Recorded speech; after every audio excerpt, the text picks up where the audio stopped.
వర్షాల్లో వరదల్లో మునిగిన కార్లకు ఇన్సూరెన్స్ వర్తిస్తుందా?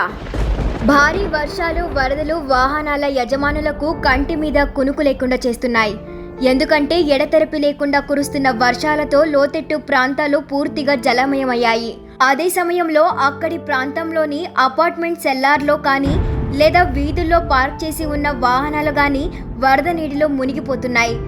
ఇంకొన్ని చోట్ల వరద నీటిలో కార్లు ఇతర వాహనాలు కొట్టుకుపోతున్నాయి.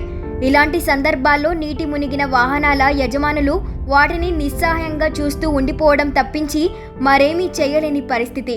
అలాంటి వాళ్ళందరికీ ముందుగా వేధిస్తున్న ఏకైక ప్రశ్న, వరదలో మునిగిన నా కారుకు ఇన్సూరెన్స్ వర్తిస్తుందా? ఈ ఒక్క ప్రశ్నతోనే ఇంకెన్నో ప్రశ్నలు ముడిపడి ఉన్నాయి. వరదలో వాహనం మునిగినా లేదా వరదలో కొట్టుకుపోయినా ఆ కారుకు ఇన్సూరెన్స్ ఎప్పుడు వర్తిస్తుంది? ఇన్సూరెన్స్ వర్తించాలంటే ఏం చేయాలి? వర్షం నీళ్లలో లేదా వరదల్లో మునిగిన కార్లకు ఇన్సూరెన్స్ క్లెయిమ్ చేసుకోవచ్చా అనే ప్రశ్నలు తలెత్తుతాయి. ఎస్, నిరభ్యంతరంగా మీ కారు ఇన్సూరెన్స్ క్లెయిమ్ చేసుకోవచ్చు. కానీ అంతకంటే ముందుగా మీ కారు ఇన్సూరెన్స్ కవర్ ఎలా ఉంటుందో కన్ఫర్మ్ చేసుకోవాలి. ఎందుకంటే వరద నీళ్లలో కారు మునిగినప్పుడు అందులో ఎక్కువగా డ్యామేజ్ జరిగేది కార్ ఇంజిన్, గేర్ బాక్స్ వంటి వాటికే. వాహనం రిపేరు ఖర్చులో ఎక్కువ మొత్తం ఖర్చయ్యేది కూడా వాటికే. అందుకే కార్లు నీళ్లలో మునిగినప్పుడు ఇంజిన్, గేర్ బాక్స్ లాంటివి ఇన్సూరెన్స్లో కవర్ అవుతాయా లేదా అనేది మీరు తీసుకున్న ఇన్సూరెన్స్ కవర్ మీద ఆధారపడి ఉంటుంది.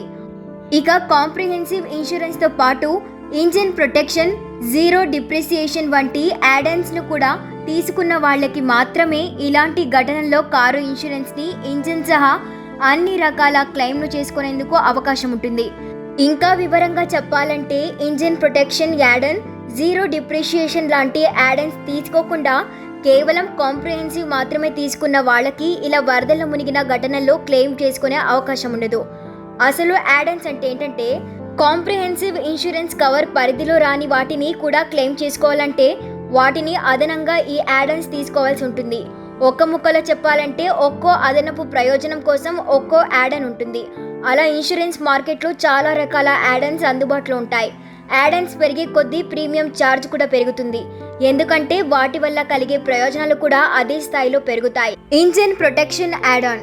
భారీ వర్షాలు, వరదలు వంటి ప్రకృతి విపత్తులు సంభవించి కారు నీట మునిగినప్పుడు ఆ కారు యజమానికి ఇంజిన్తో సహా ఇన్సూరెన్స్ క్లెయిమ్ అవ్వాలంటే ఈ ఇంజిన్ ప్రొటెక్షన్ యాడాన్ తీసుకుని ఉండాలి. Zero depreciation add-on.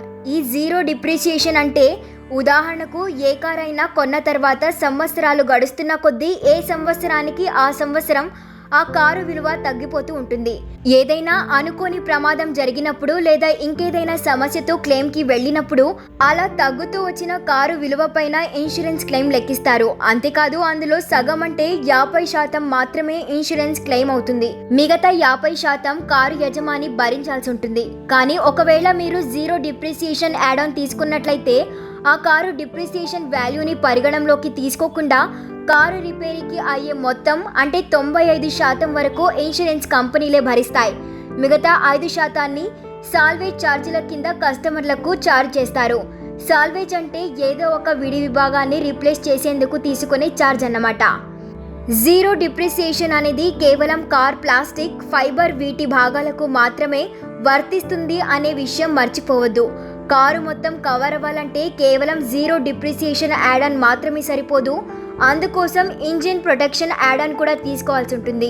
ఇక జీరో డిప్రిసియేషన్ ఎప్పటి వరకు ఇస్తారంటే కారు రిజిస్ట్రేషన్ తేదీ నుండి 5 ఏళ్ల వరకు ఈ జీరో డిప్రిసియేషన్ యాడాన్ ఇస్తారు. అయితే ఇన్సూరెన్స్ మార్కెట్ కంపెనీల మధ్య పోటీ నెలకొన్న నేపథ్యంలో కొన్ని కంపెనీలు 10 ఏళ్ల వరకు కూడా జీరో డిప్రిసియేషన్ యాడాన్ అందిస్తున్నాయి. కాకపోతే ఇక్కడ ఓ మెలక పెడతారు. అదేంటంటే 6వ ఏట నుండి ఆ వాహనంపై ఎలాంటి క్లెయిమ్స్ లేనంత వరకే ఈ జీరో డిప్రిసియేషన్ తీసుకునే అవకాశాన్ని కల్పిస్తున్నాయి.